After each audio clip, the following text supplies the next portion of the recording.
Subscribe कीजिए ध्येय IAS channel को और बेल आइकन को दबाइए लेटेस्ट वीडियो सबसे पहले देखने के लिए।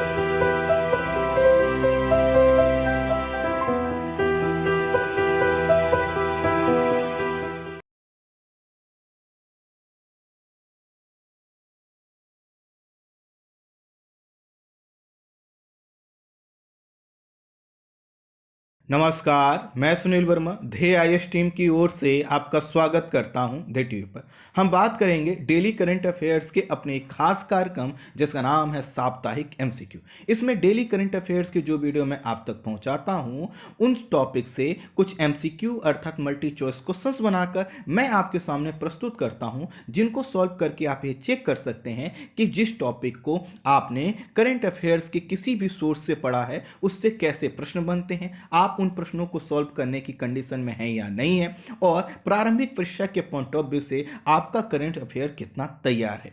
यह जो प्रोग्राम है आपके प्रारंभिक परीक्षा के पॉइंट ऑफ व्यू से काफी महत्वपूर्ण है। आइए आज फिर हम बात करते हैं अपने साप्ताहिक एमसीक्यू के प्रोग्राम पर। कुछ प्रश्न मैं आपके सामने स्क्रीन पर रख रहा हूं, उनको ध्यान से पढ़िएगा और धैर्यपूर्वक जवाब दीजिएगा।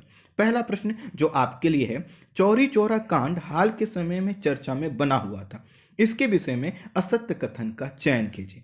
पहला कथन, यह घटना 5 फरवरी 1922 को हुई थी। दूसरा, यहां लोग असहयोग आंदोलन के दौरान शराब की बिक्री और खाद्यान्न मूल्यों में हुई वृद्धि का विरोध कर रहे थे।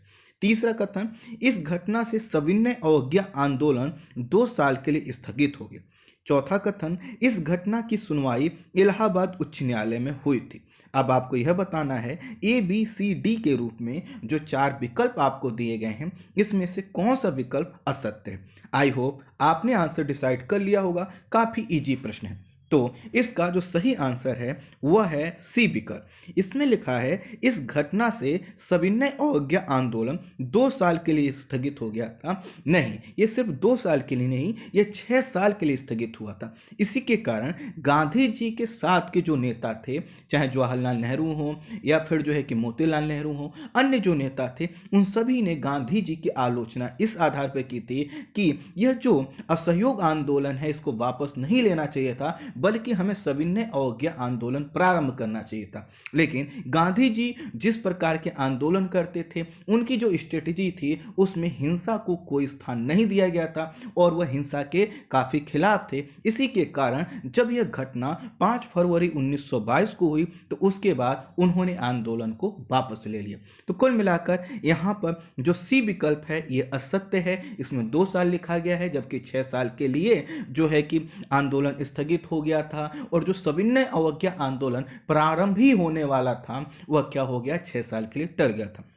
आई होप आप समझ पाए होंगे कि ये सी विकल्प गलत क्यों है। अगला प्रश्न जो कि काफी महत्वपूर्ण है, और यह आपको यहाँ पर यह देखना है कि निम्न नागरिक विद्रोहों में से किसे सही सुमेलित नहीं किया गया है। अर्थात एक तरफ आपके सामने विद्रोह का नाम लिखा है और उसके सामने उनका समय काल दिया है। आपको यह पता करना है कि कौन सा यह सही मिलान नहीं है। विकल्प आपके पास है कि सन्यासी विद्रोह, और इसका जो समय काल है 1763 से लेकर 1800, और उसके बाद जो बी विकल्प है कच्छ विद्रोह 1816 से लेकर 1832, उसके बाद है माओ मरिया विद्रोह 1817, और फिर है अहोम विद्रोह। आपको यह बताना है कि इसमें से कौन सा जो है कि विकल्प है जो सही से नहीं मिला है। तो यहाँ पर जो आपका आंसर होगा जिसको सही से नहीं मिलाया गया है वह है माओ मरिया विद्रोह। यह जो विद्रोह हुआ था वह हुआ था 1769 से लेकर 1799 के बीच असम और बांग्ला, जो आज का समय का बांग्लादेश है, उन क्षेत्रों में हुआ था माओ मरिया विद्रोह। जबकि इसमें दिखाया गया 1817, नहीं, यह 1769 से लेकर 1799 के बीच में हुआ था। तो इस तरह से सी विकल्प यहाँ पे गलत है। बाकी जो आपको आंदोलन लिखे हुए हैं, विद्रोह लिखे हैं, उनका जो समय काल लिखा है वो बिल्कुल सही। उसके बाद बढ़ते हैं अगले प्रश्न पर। सर सिडनी रॉलेट की अध्यक्षता में जिस कमेटी का गठन वर्ष 1919 में किया गया था उसका मुख्य कार्य निम्न में से क्या था। अब आपको यह बताना है, इसको मैंने आपको समझाया था, इसका जिक्र आपके सामने मैंने किया था। तो आपको यह बताना है कि आखिर जो सर सिडनी रॉलेट की अध्यक्षता में कमेटी गठन किया गया था उसका सबसे प्रमुख कार्य क्या था। पहला विकल्प जलियांवाला बाग हत्याकांड की जांच करना तथा रिपोर्ट देना। दूसरा, भारत में बढ़ रही क्रांतिकारी गतिविधियों का पता लगाना और उसे नियंत्रित करना।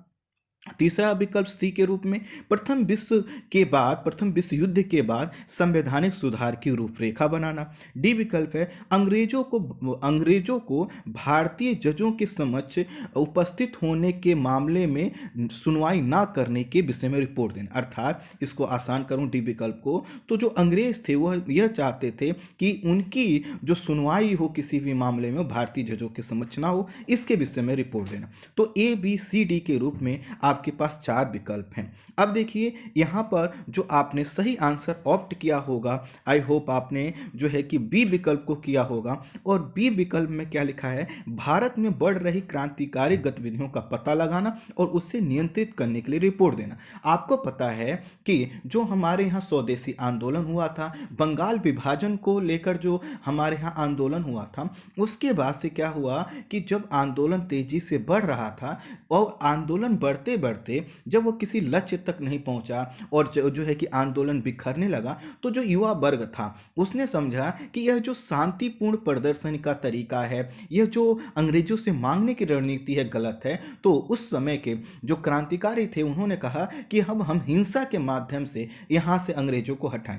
तो इसीलिए आप देखेंगे कि 1908 के बाद तेजी से क्रांतिकारी घटनाएं बढ़ती हैं। उसी के संदर्भ में सर सिडनी रॉलेट की अध्यक्षता में कमेटी का गठन किया गया था। इसे यह पता करना था कि आखिर जो भारत में क्रांतिकारी गतिविधियां हैं वो कहां तक फैली हैं, कैसे नियंत्रित किया जा सकता है, और इसी के कारण यह जो है कि कमेटी गठित की गई। तो सही आंसर आपका क्या है, बी। अगले प्रश्न पर बढ़ते हैं और वह है निम्न में से किस आंदोलन को गांधी जी का प्रथम भूख हड़ताल वाला आंदोलन माना जाता है। आपके पास जो विकल्प हैं वो देख लीजिए। पहला है चंपारण सत्याग्रह, दूसरा है अहमदाबाद मिल हड़ताल, तीसरा है खेड़ा सत्याग्रह और चौथा है खिलाफत आंदोलन। इनमें से ए बी सी डी के रूप में जो आपके पास नाम लिखे हुए हैं, इसमें से कोई एक विकल्प है जिस समय गांधी जी ने क्या किया था, भूख हड़ताल किया था, और उसी को गांधी जी का जो है कि प्रथम भूख हड़ताल माना जाता है इंडिया में। अब देखिए पहला जो विकल्प है चंपारण सत्याग्रह, आपको पता है यह 1917 में हुआ था और इसको बोला जाता है प्रथम सविनय अवज्ञा आंदोलन। ध्यान दीजिएगा, चंपारण सत्याग्रह को क्या बोला जाता है, प्रथम सविनय अवज्ञा, जो कि 1917 में हुआ। दूसरा है अहमदाबाद मिल हड़ताल और यह हुआ था 1918 में और इसी को माना जाता है गांधी जी का भूख हड़ताल। तीसरा जो है वह है खेड़ा सत्याग्रह और यह हुआ था 1918 में और उसके बाद खिलाफत, और जो खेड़ा सत्याग्रह है इसको प्रथम सत्याग्रह माना जाता है। खिलाफत आंदोलन। तो कुल मिलाकर यह देखा गया कि इसमें हमें पता चला कि जो बी विकल्प है वह आपका आंसर सही है जो प्रश्न पूछा गया। उसके बाद है अगला प्रश्न जो कि डेमोक्रेसी इंडेक्स 2020 के विषय में है और इस पर आपको विचार करना है। इसके 2 कथन दिए गए हैं। पहला कथन, इसका प्रकाशन EIU द्वारा किया गया है जिसका मुख्यालय लंदन में है।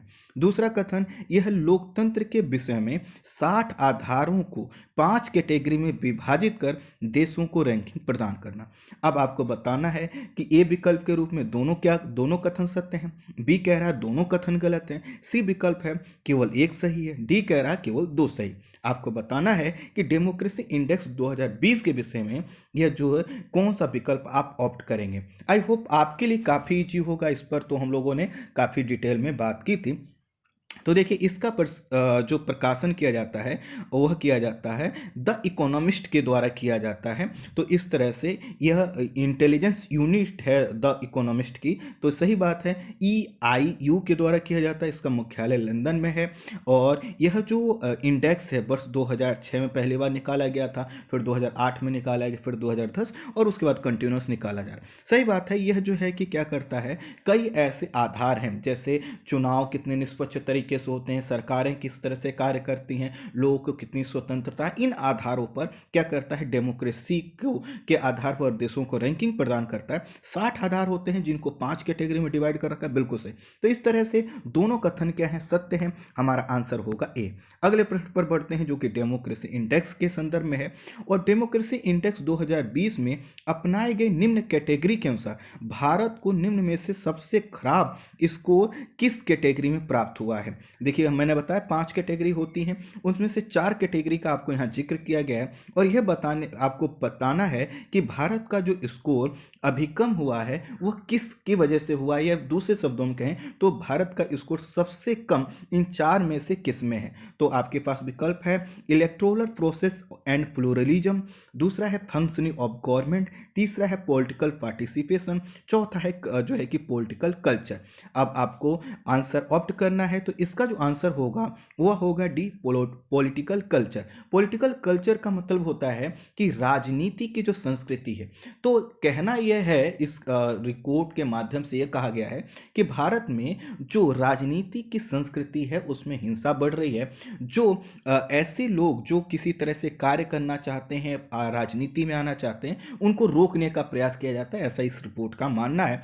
और इसमें सबसे खराब स्कोर भारत को प्राप्त हुआ है 5। सबसे खराब का मतलब है कि भारत ने अन्य जो कैटेगरी हैं उनमें अच्छा परफॉर्म किया है। जैसे पहला जो है इलेक्टोरल प्रोसेस, इसमें भारत को 10 में से 8.67 स्कोर प्राप्त हुआ है। दूसरे में प्राप्त हुआ है भारत को 10 स्कोर में से, जो भी स्कोर दिया जाता है 10 में से दिया जाता है, तो दूसरे में प्राप्त हुआ है 10 में से 7.14, तीसरे में प्राप्त हुआ है 10 में से 6.67 और जो पांचवा है पॉलिटिकल कल्चर, इसमें भारत को 5 स्कोर प्राप्त हुआ है, सबसे कम। आई होप आप समझ पाए हों। अगला प्रश्न, निम्न में से किस देश ने हाल ही में हांगकांग के लोगों को अपना नेशनल ओवरसीज वीजा जारी करने का निर्णय लिया है। किस देश के लोगों के लिए, ध्यान दीजिएगा इस प्रश्न को इस तरह से पढ़िए, निम्न में से किस देश ने हाल ही में हांगकांग के लोगों के लिए अपना नेशनल ओवरसीज वीजा जारी करने का निर्णय लिया है। 4 आपके पास नाम लिखे हुए हैं, वो आपको बताना है। इसका जो सही आंसर है यूके। आपको पता है हांगकांग को लेकर चाइना और जो है कि ब्रिटेन में इस समय विवाद चल रहा है, और ब्रिटेन और यूके का यह कहना है कि हांगकांग जो एक क्षेत्र है वह भले ही वन चाइना पॉलिसी का भाग हो, या फिर जो है कि वन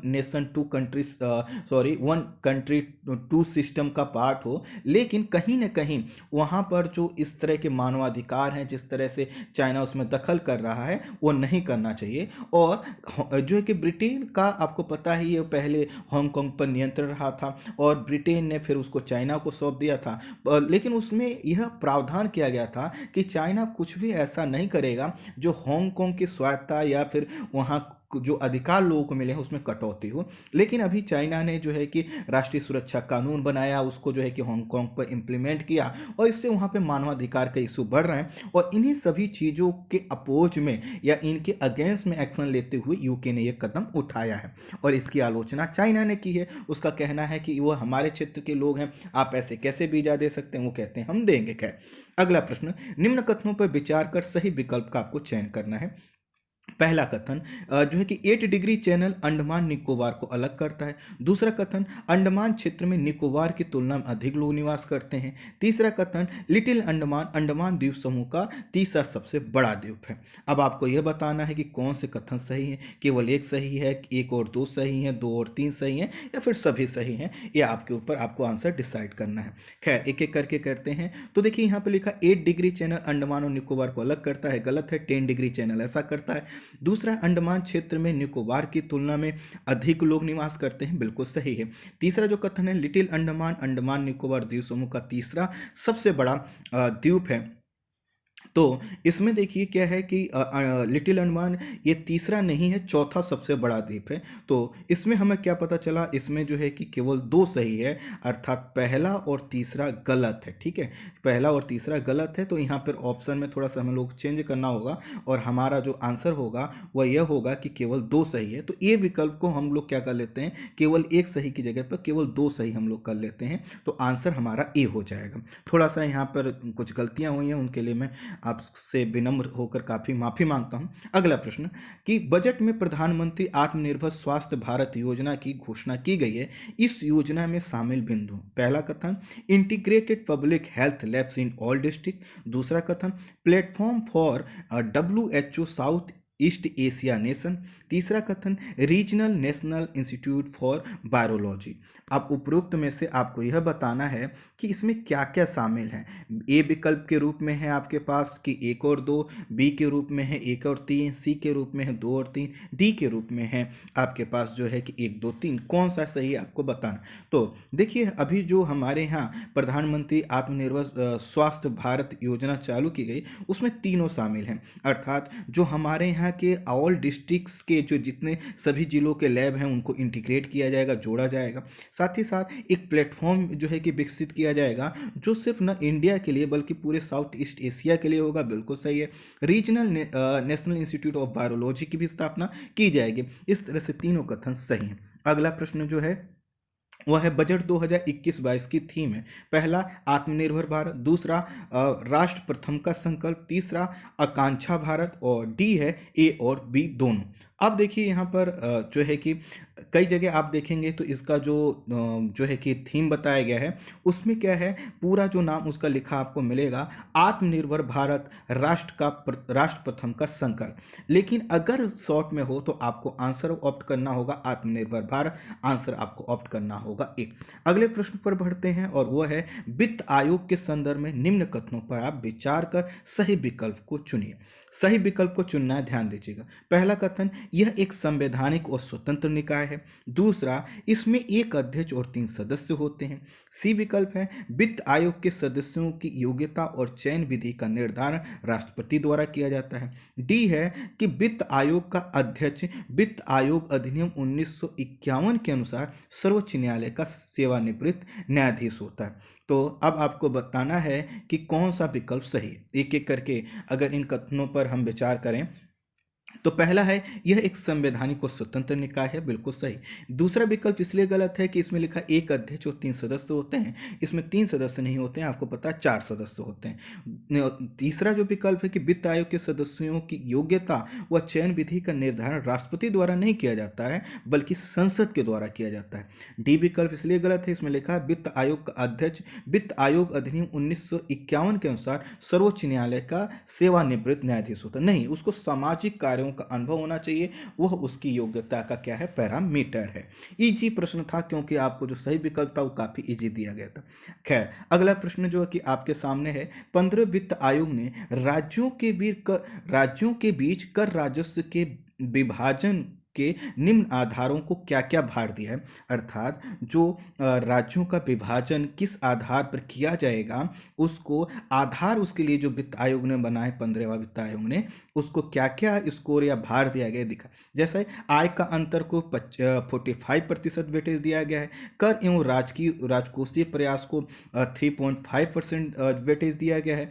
तीसरा कथन है जो कि जनसांख्यिकी प्रदर्शन को 12.5% का वेटेज दिया गया है। और क्षेत्रफल अर्थात एरिया को 15% जो है कि वेटेज दिया है। अब आपको यह बताना है कि उपरोक्त में से सही कूट वाले विकल्प का आपको चयन करना है। अर्थात जिनको सही सही मिलाया गया है, जो कि गलत ना हो, इनका आपको चयन करना है। तो देखिए, इसमें जो आपका दूसरा है कि कर एवं राजकोषीय जो प्रयास है, इसको लिखा गया है कि 3.5% वेटेज, नहीं, इसको 2.5% वेटेज दिया गया है। तो यही गलत है। बाकी आय का अंतर अर्थात राज्यों के आय में अंतर के आधार पर 45% वेटेज दिया गया है। जनसांख्यिकी प्रदर्शन में 12.5 और क्षेत्रफल को 15%। तो बिल्कुल सही है। तो इस तरह से हमारा जो सही विकल्प होगा वह होगा 1, 3, 4 सी में है, इसलिए आपका ही आंसर होगा।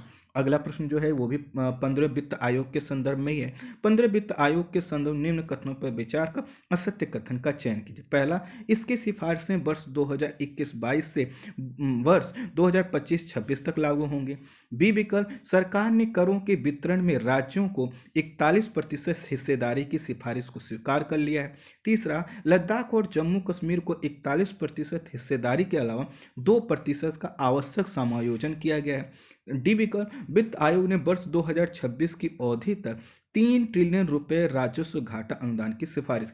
काफी टफ प्रश्न है, अगर थोड़ा सा भी आपको कम जानकारी होगी तो आप प्रश्न गलत कर लेंगे, लेकिन थोड़ा मैं मान के चलता हूँ ये आपने सही आंसर ऑप्ट किया होगा।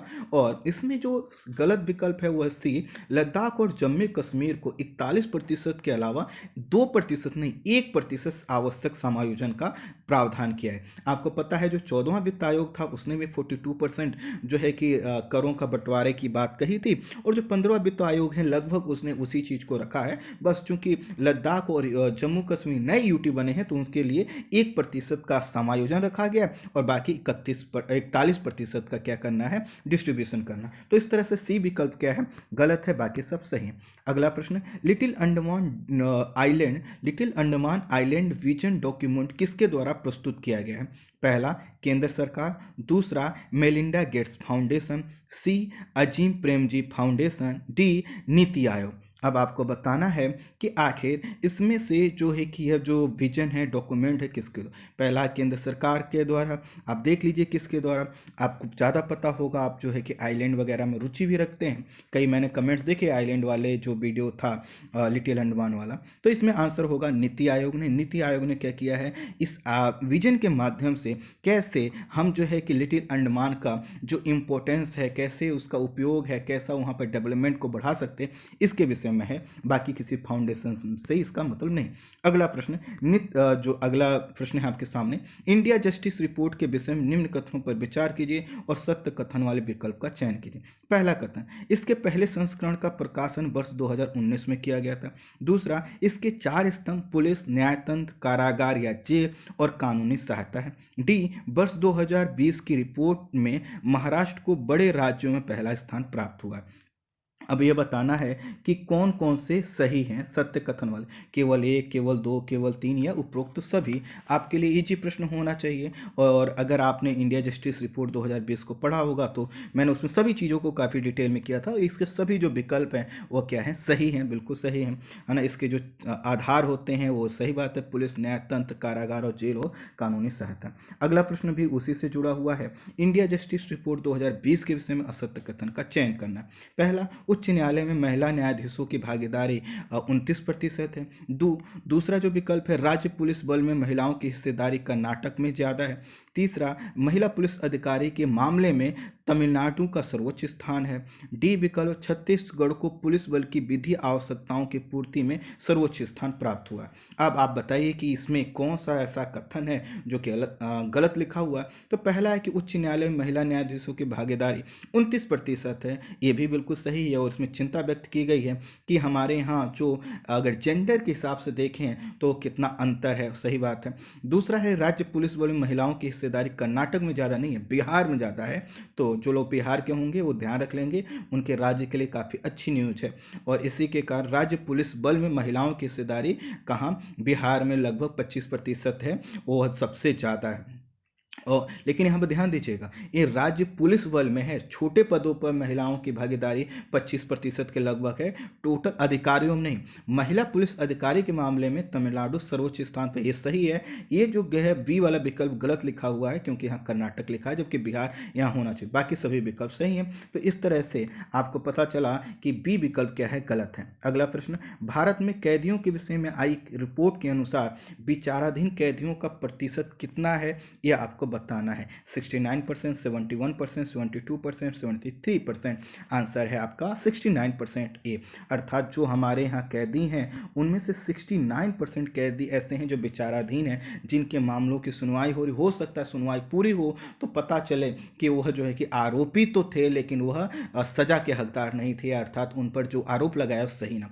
तो आप ये समझ सकते हैं कितना बड़ा अनुपात है। खैर, उत्तराखंड के विषय में निम्न कथनों पर आपको विचार करना है। नवंबर 2019 की रिपोर्ट के अनुसार उत्तराखंड में 968 ग्लेशियर हैं और लगभग 1253 झीलें हैं। उत्तराखंड के कई जिले गर्मियों में टैंकर के पानी पर निर्भर होते हैं क्योंकि यहाँ पर जल संकट की स्थिति है। तीसरा विकल्प है हेविल नदी, यहाँ पर गलती हुई है, थोड़ा सा हेटल लिखा है, हेविल नदी टिहरी जिले की नदी है जो कि सूख चुकी है। डी विकल्प, यहाँ स्प्रिंग सेड मैनेजमेंट और स्ट्रीम सेड मैनेजमेंट का सहारा लेकर नदियों को बचाने का प्रयास किया जाए। अब आपको बताना है कि आखिर इसमें से जो कथन है उसमें कौन सा कथन असत्य है, गलत विकल्पों का कुल मिलाकर चयन करना है यहाँ पर। तो अब देखिए इसमें जो सी विकल्प है जो कि गलत हुआ था टाइपिंग में, यही गलत है। इसमें लिखा है हेवेल नदी टिहरी जिले की नदी है जो सूख चुकी है। ये सही बात है, टिहरी जिले की नदी है लेकिन जो सूख चुकी नहीं है। दरअसल यह नदी इस वजह से चर्चा में है क्योंकि अब इसमें क्या हुआ, पुनः जल आने लगा है। पहले सूख रही थी, सूखी नहीं थी, लेकिन इसको बचाने का प्रयास पिछले लगभग 2-2.5 साल से किया जा रहा है और इस नदी में फिर से जो है कि जल ज़्यादा आने लगा है और एक काफ़ी अच्छी खबर है उत्तराखंड के लिए। तो इस तरह से सी विकल्प गलत। अगला प्रश्न जो है वह है मत्स्य उत्पादन या मछली पकड़ने में जो सर्वाधिक सब्सिडी कौन सा देश देता है। विकल्प है चीन, अमेरिका, ब्राजील और भारत। आपको बताना है और इसका जो सही आंसर है वह है चाइना। चाइना क्या करता है, फिशरिंग प्रोडक्शन के लिए बहुत ज़्यादा सब्सिडी देता है, जिसको लेकर WTO के साथ साथ विश्व के कई देश चिंता भी जता चुके हैं। लेकिन चाइना ने सोच रखा है कि वह अपने स्थल, दूसरे के स्थलीय क्षेत्र, सागरीय क्षेत्रों, सब जगह जाकर उसको जो मन में आएगा करेगा और इसी तरह मछली पकड़ने का उसका व्यवसाय है। आई होप आप आज के प्रश्नों को सॉल्व कर पाए होंगे। इस वीडियो में इतना ही। Thank you so much.